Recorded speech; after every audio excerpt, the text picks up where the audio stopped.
Hoi, ik ben Tom Lasting, beursbox.nl. Ik ga het hebben over Oekraïne en Rusland. Vandaag zou Trump met Poetin gaan praten om te kijken of hij toch nog iets aan die vrede kan gaan doen in Oekraïne. En ja, dat is een lastig punt. Het punt is namelijk, vorige week had Poetin gevraagd om een bijeenkomst in Turkije, maar Poetin zelf is niet opkomen dagen en het bleek een enorme farce te zijn. Toen heeft Trump gezegd van ja, als je niet komt en als het niet doorgaat, dan ga ik met sancties komen. Vervolgens zegt Trump nu van ja, de Zelensky is zo'n lastige vent en daar komen we niet uit, ik moet zelf met Poetin gaan praten. Nou, wat is hier nu aan de hand? Want dat is dus even het probleem. Als je deze video interessant vindt, geef een duim. Heb je nog geen abonnement op dit kanaal, abonneer je dan. Wat wil Trump? Nou, Trump wil heel graag een deal met Rusland. De reden is heel simpel. Hij wil Rusland losweken van China. Want ja, Rusland heeft natuurlijk heel veel energie, heel veel grondstoffen. En het is voor China heel interessant om daar aan te kunnen komen.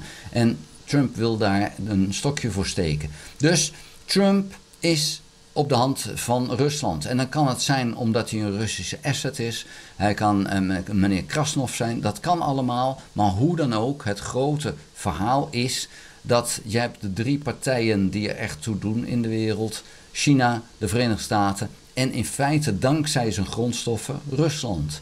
Ja, en nu is het zo dat China en Rusland erg nauw met elkaar samenwerken. Want China ziet graag dat die oorlog door blijft gaan. Want daarmee is de Verenigde Staten in een lastig pakket aan het komen. En Rusland ook. Want Rusland is heel zwak aan het worden. En dat is gunstig voor een China die nu tegen eigenlijk de prijzen die we zelf willen geven allerlei grondstoffen en energie kan krijgen. Want Rusland heeft niks in te brengen. Dus dat is even heel lastig. En dan heb je een Trump die of dement is of briljant. Nou, ik denk het eerste. Maar wat Trump doet is iedere 3 dagen vergeet hij wat daarvoor is gebeurd. Dus hij weet niks meer van vorige week. Dat hij heeft gezegd dat hij Poetin zal straffen. Daar weet hij niks meer van. Hij is weer terug op het feit, ja, Oekraïne heeft het gedaan. Ja, en dat is het feit omdat hij zo pro-Russisch is. Dat is hij al heel lang. Want Rusland heeft hem geholpen om uit zijn faillissementen te komen. En er is natuurlijk Russisch geld gekomen, waardoor hij in feite als ondernemer succesvol kon blijven. Nou, daar is hij nog steeds dankbaar voor, denk ik dan. En dan kan het feit dat hij een Russische agent is, kan maar zo waar zijn. Hoe dan ook, hij is niet pro-Oekraïne en dat is in ieder geval duidelijk. Wat is nu de angst in Oekraïne en Europa? Dat is dat Poetin en Trump een dealtje gaan maken waarbij Trump zegt, oh, waar we nu zitten, de grens, dat is het. En dan moeten we maar gestopt worden. En dan is dus even de vraag, wat gaat gebeuren op dat moment dat dat gebeurt? Valt dan de NAVO uit elkaar? Komt er echt een ruzie tussen Oekraïne en de Verenigde Staten, maar ook tussen de Verenigde Staten en Europa? Want ja, wij willen niet dat Rusland eigenlijk een beloning krijgt voor het slechte gedrag. Want dat is het in feite. En ja, dan is dus eventjes het punt van oké, als Trump zo lomp is dat hij zegt van ja, maar Rusland moet het gewoon krijgen, dan is dat een enorme meevaller voor Rusland. En dan kan Rusland gaan werken aan de heropbouw van haar eigen land. En dan over een jaar of 6 tot 10, dan kan Rusland opnieuw aanvallen in Oekraïne, maar misschien ook Finland, de Baltische Staten, Roemenië. Om dus dat Sovjetrijk terug te krijgen. Want dat is wat Poetin eigenlijk wil. Ja, de vraag is hoe oud wordt Poetin, of die dit nog helemaal zelf gaat kunnen doen.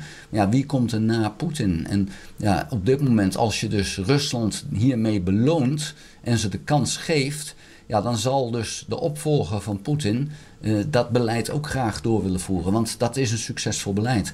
Als dit mislukt, deze stap in Oekraïne, en Rusland moet gewoon toegeven van hé, wij zijn niet sterk genoeg om Oekraïne te veroveren, wij moeten ons terugtrekken, dan zal het beleid in Rusland ook zeer waarschijnlijk veranderen. Dus het is ook in ons belang dat dat Russische beleid stopt. Dat als er een opvolger voor Poetin komt, dat die ook zal zeggen van ja, we moeten hier niet mee doorgaan, want dat is een doodlopende weg.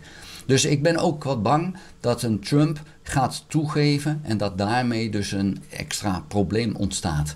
Nou is het zo dat Zelensky lijkt ook wel naar een vrede te willen. En uiteindelijk die oorlog, Rusland kan hem direct stoppen, maar Zelensky kan ook akkoord gaan met een vrede. En dan is de vraag, wat is dan wat je toegeeft? Geef je toe dat ze blijven waar ze blijven? Geef je toe dat het echt Rusland is geworden, dus dat die 4 provincies ineens Russisch zijn geworden?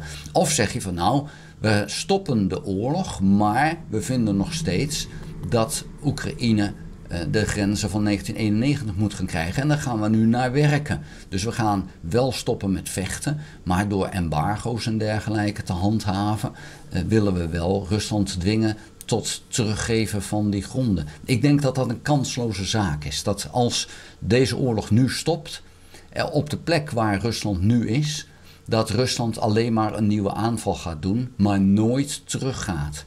En de enige kans die Oekraïne wat mij betreft heeft, is nu deze oorlog toch doorzetten en Rusland uiteindelijk zover krijgen dat de schade die aan Rusland wordt berokkend, dat die zo groot is dat de Russen zeggen van ja, hier moeten we gewoon mee stoppen, want we gaan zelf als land ten onder. Ja, doe je dat niet, dan moet je als Oekraïne gewoon toegeven van ja, we zijn een kleiner land geworden en we zijn een belangrijk deel van ons land, het oosten en de Krim, zijn we gewoon definitief kwijt. Nou, dat is een keuze, die moet Oekraïne maken. Die kan niemand voor hun maken. Dat moeten ze zelf doen van wat willen we? Willen we die oorlog gestopt zien, maar dan weten dat we grond kwijt zijn of wat? Nou ja, en dat bepaalt uiteindelijk Oekraïne. Maar de oorlog, of die over is, dat bepaalt Rusland. Want uiteindelijk als dat nu een vrede wordt, dan vrees ik dat die oorlog gewoon terugkomt. Want het plan van Rusland is om heel Oekraïne te krijgen en daarna verder te gaan. En ik denk dat dat plan niet van tafel is. En juist door Trump mogelijk juist nog extra gaat komen. Want het is een succes voor Rusland als er nu vrede komt op de plek waar ze zitten. En ze worden niet gedwongen om weg te gaan. En ik denk dat dat een slechte zaak is. Vond je de video interessant? Geef een duim. Heb je nog geen abonnement op dit kanaal? Abonneer je dan. Druk dan ook op het belletje. Krijg je notificatie als ik een volgende video gemaakt heb. Daarvoor moet je wel ingelogd zijn op je YouTube account. Ga ook naar de website www.beursbox.nl en schrijf daarin op de gratis nieuwsbrief. Dank voor het kijken. Houdoe!